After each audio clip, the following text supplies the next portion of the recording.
कांग्रेस राज्यसभा सांसद दीपेंद्र सिंह रोहतक लोकसभा से चुनाव लड़ने का ऐलान कर चुके हैं, जिस पर भाजपा सांसद अरविंद शर्मा ने चुटकी ली है। अरविंद शर्मा का कहना है कि इन्होंने तो कांग्रेस को अपनी घर की पार्टी बना रखा है और आला कमान उनके लिए कोई मायने नहीं रखता, लेकिन भाजपा में सारा काम संगठन के फैसलों से होता है। पूर्व मुख्यमंत्री भूपेंद्र सिंह हुड्डा के हरियाणा विधानसभा में खर्ची पर्ची के सबूत मांगने पर भी कटाक्ष करते हुए सांसद अरविंद शर्मा बोले कि हरियाणा प्रदेश के किसी भी गांव में जाकर पूछ लें, अपने आप सबूत मिल जाएंगे। अरविंद शर्मा आज रोहतक के विकास भवन में आयोजित एक कार्यक्रम में शिरकत करने के लिए पहुंचे थे। सांसद अरविंद शर्मा ने कहा कि हरियाणा विधानसभा में भूपेंद्र सिंह हुड्डा खर्ची पर्ची के सबूत मांग रहे हैं, जो हरियाणा के किसी भी गांव में मिल जाएंगे, जहां पर मौजूदा सरकार में युवाओं को रोजगार मिला है। उन्होंने कहा कि मनोहर लाल सरकार ने पारदर्शिता के माध्यम से युवाओं को रोजगार दिया है, जबकि कांग्रेस सरकार में तो काम करने वाले अपने कार्यकर्ताओं को भी तवज्जो नहीं दी गई और केवल खर्ची पर्ची का ही बोलबाला था। यही नहीं, उन्होंने दीपेंद्र हुड्डा के रोहतक लोकसभा से चुनाव लड़ने के ऐलान पर भी चुटकी ली। उन्होंने कहा कि इन्होंने तो कांग्रेस को अपने घर की पार्टी बना रखा है, केवल परिवारवाद का बोलबाला है।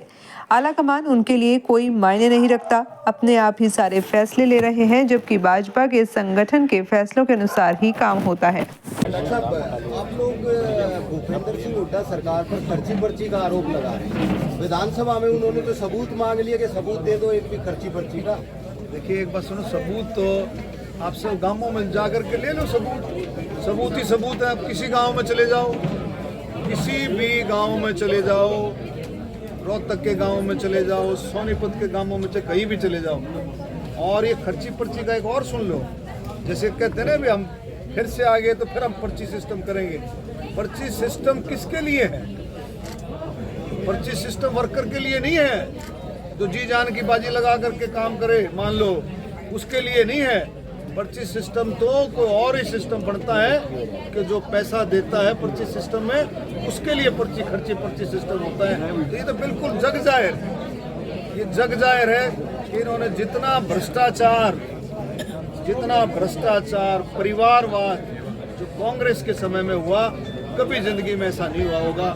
दबा करके भ्रष्टाचार, परिवारवाद, तुष्टीकरण, हर चीज से ऊपर उठ करके इन्होंने काम किया। और अब कोई ये चले गए भाई। अब जो इनके पास आदमी हैं, जो इनके पास लोग थे, जिनके वजह से सरकार गई थी केंद्र में और हरियाणा में, जिनकी वजह से सरकार गई थी, वो के वो लोग अभी भी बैक डोर से वही कोई लोग काम कर रहे हैं। पीछे से, पर्दे के पीछे वही लोग काम करते हैं। एमडी यूनिवर्सिटी के जो प्रांगण में जो हुआ, ऑडिटोरियम में प्रोग्राम हुआ, क्या उन्होंने बयान दिया कि नहीं पर्ची सिस्टम फिर से लागू होगा? ये क्या है फिर? अब बताओ, आप खुल के बता दो, पर्ची क्या है फिर? अरे पर्ची क्या है? पर्ची में सिफारिश। अरे पर्ची में सिफारिश और क्या पर्ची? आज आप बताओ, हरियाणा सरकार में, केंद्र सरकार में, हरियाणा सरकार की नौकरी देखो, वो पर्ची सिस्टम है। आप किसी गांव में जाकर के पूछ लो, आप खुली कदी में चैलेंज करता हूँ, किसी गांव में जाकर के पूछ लो। आप गांवों में कई गांव तो ऐसे 100-150 नौकरी भी लगी है। आप किसी गांव में जाकर के पूछ लो, आप कोई अगर ये कह दे उसने कोई सिफारिश कराई हो। अरविंद जी, आपने ऐलान कर दिया वो रोहतक से चुनाव लड़ रहे हैं, तो आपकी बार फिर तो सामने भाई उसने ऐलान कर दिया, उसके परिवार की पार्टी है, परिवार की पार्टी, उसमें पार्टी से पूछने की जरूरत नहीं है। हाई कमांड भी वो है, पार्टी भी वो है, सिस्टम भी वो है, तो ऐलान कर सकता है मैं लड़ूंगा। उसने पार्टी से पूछने की जरूरत नहीं है। अब मेरे से को पूछे कि आप रोहतक से लड़ोगे, तो मैं क्या कहूँगा? भाई पार्टी जो आदेश करेगी वो मैं करूँगा। उसने पूछने की जरूरत नहीं है, वो तो खुद हाई कमांड है, खुद से सब पूछे।